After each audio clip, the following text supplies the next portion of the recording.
আমাদের silk road ভ্রমণের দ্বিতীয় দিনে আড়িতারে খুব সুন্দর একটা সকাল কাটিয়ে আমরা এসে পৌঁছালাম রংলি বাজারে। সিল্ক রোড ভ্রমণের সবচেয়ে গুরুত্বপূর্ণ স্টপেজ হলো এই রংলি বাজার। এখানে আপনাদের থামতেই হবে, কারণ উচ্চতর এলাকায় প্রবেশের জন্য জরুরি ইনার লাইন পারমিট, আর সেই আইএলপি তৈরির কাজটা এখান থেকেই সারতে হয়। ড্রাইভার আমাদের থেকে সব ডকুমেন্টস নিয়ে পারমিট তৈরি করতে গেল। ততক্ষণ আমরা রংলি বাজারটা একটু ঘুরে দেখলাম। এখানে ছোট ছোট দোকান, ফার্মেসি, এটিএম সব রয়েছে। কোনো জরুরি দরকার থাকলে এখান থেকেই সারতে হয়, কারণ এরপর এরকম বড় বাজার আর পাওয়া যাবে না।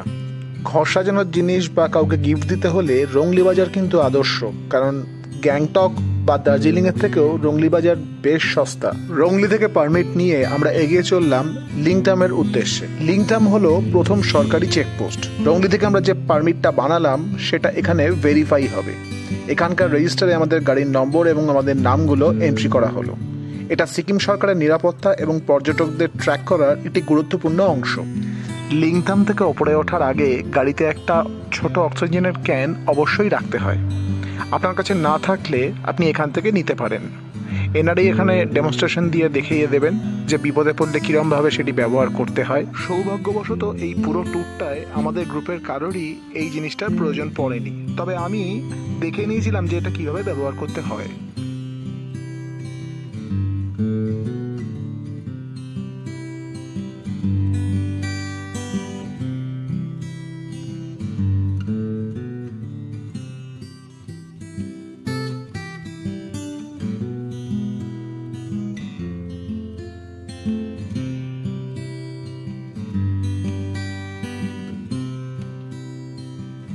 লিংথামের পর্ব শেষ। পায়ে হেঁটে লিংথামটা একটু ঘুরে দেখে এগিয়ে চললাম গাড়ির দিকে। আবার পথ চলা শুরু পদমচেনের উদ্দেশ্যে। তবে মাঝে পথে পড়ল কিউখোলা জলপ্রপাত। রাস্তার একদম ধারেই এর অবস্থান। পাহাড়ি ঝর্ণার আওয়াজ আর এই ঠান্ডা জলের ছোঁয়া, আহা! এখানকার জল এতটাই স্বচ্ছ যে মন চাইবে শুধু তাকিয়ে থাকি। সিল্ক রুটের লম্বা পথের ধকলে এমন একটা জায়গা একটু থামাটা খুব জরুরি। একটা ছোট্ট বিরতি দিলাম। আড়িতারে আমরা জিপ লাইনের অভিজ্ঞতা সঞ্চয় করেছিলাম, সেই ভিডিও আপনারা ইতিমধ্যেই দেখেছেন। এইখানেও কিন্তু জিপ লাইন রয়েছে, তবে এটা বেশ উচ্চতায়। অ্যাডভেঞ্চার প্রিয় মন হলে একবার ট্রাই করে দেখতে পারেন। শুধুমাত্র যাত্রাপথের বিরতি নয়, ঝর্ণার সামনে দাঁড়িয়ে সেলফি তোলার জন্য কিন্তু আদর্শ স্পট হলো এই কিউখোলা ফলস। জলপ্রপাতের চারপাশে সবুজ ঘন পাহাড়ি গাছপালা রয়েছে।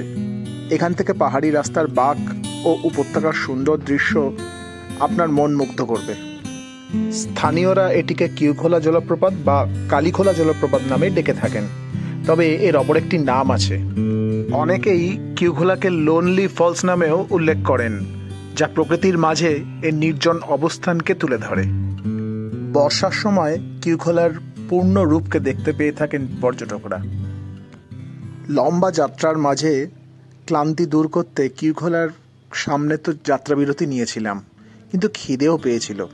বেশ অনেকগুলো দোকান দেখলাম যেখানে নানা রকম খাবারের ব্যবস্থা রয়েছে।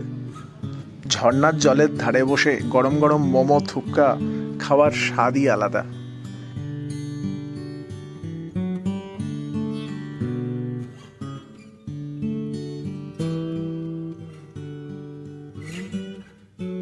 রাস্তার ধারের দোকানগুলো ছোট, ছিমছাম, বেশ সুন্দরভাবে সাজানো। নানা রকম ক্যাকটাস ও ফুল গাছ এবং রং বেরঙের তিব্বতীয় ধর্মীয় পতাকা দিয়ে সুসজ্জিত দোকান পাবেন এই কিউখোলায়। বেশ কিছুটা ভালো সময় কাটিয়ে এবং অনেক স্মৃতিকে সাথে নিয়ে কিউখোলাকে বিদায় জানিয়ে এগিয়ে চললাম পদমচেনের উদ্দেশ্যে। গাড়ি যত এগোচ্ছে উচ্চতা বাড়ছে, আর মেঘগুলো যেন নেমে এসে আমাদের স্বাগত জানাচ্ছে, কারণ আমরা এবার প্রবেশ করতে চলেছি এক টুকরো স্বর্গে, যার নাম পদমচেন। পদমচেন গ্রামটা প্রায় ৭,২০০ ফুট উচ্চতায় অবস্থিত, আর এর প্রধান আকর্ষণ এর নীরবতা আর সবুজ জঙ্গল। বিকেলের আলোয় পদমচেনকে এক্সপ্লোর করাটা এক অন্যরকম অভিজ্ঞতা। যদি আপনারা জলুকের অতিরিক্ত ঠান্ডা এড়িয়ে একটু শান্ত উষ্ণ পরিবেশে থাকতে চান, তাহলে পদমচেন আপনার জন্য সেরা।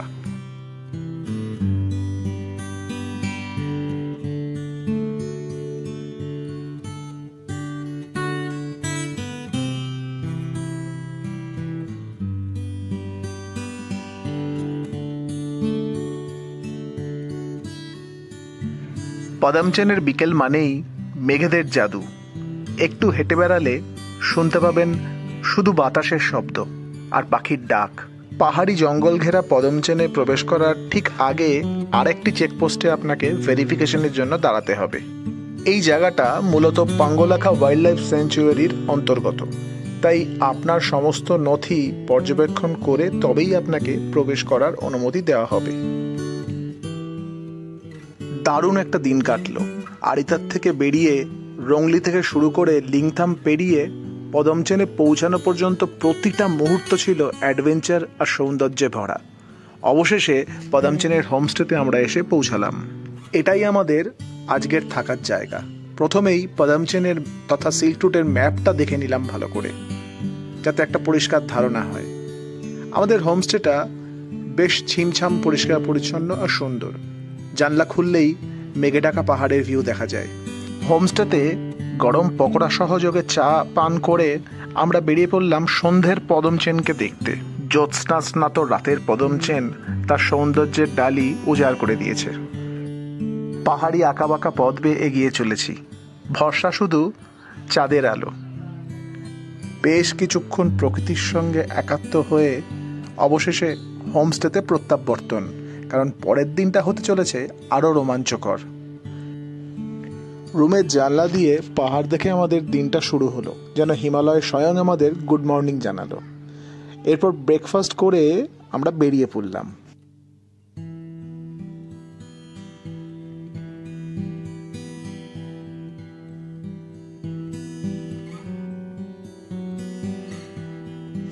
বেরোনোর আগে হোমস্টের মালকিনের সঙ্গে কথা বলতে গিয়ে জানতে পারলাম তিনিই নাকি গ্রাম প্রধান।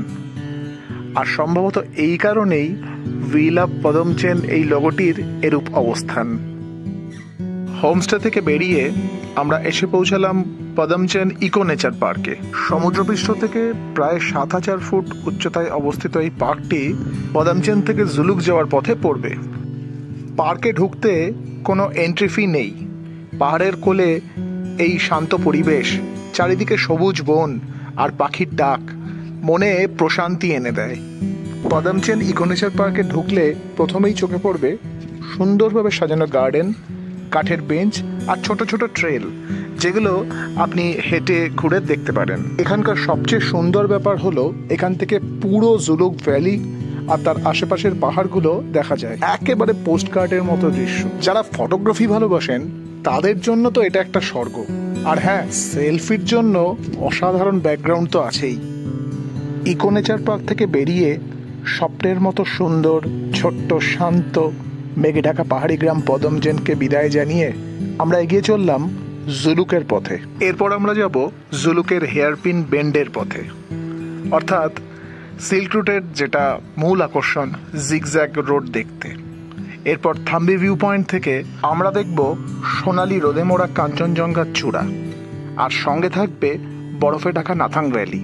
তবে তার জন্য অপেক্ষা করতে হবে আমাদের পরের ভিডিওর। ততক্ষণ সঙ্গে থাকুন, দেখতে থাকুন, সাপোর্ট করুন। ভিডিওটা ভালো লাগলে অবশ্যই লাইক ও শেয়ার করতে ভুলবেন না। দেখা হচ্ছে পরের ভিডিওতে।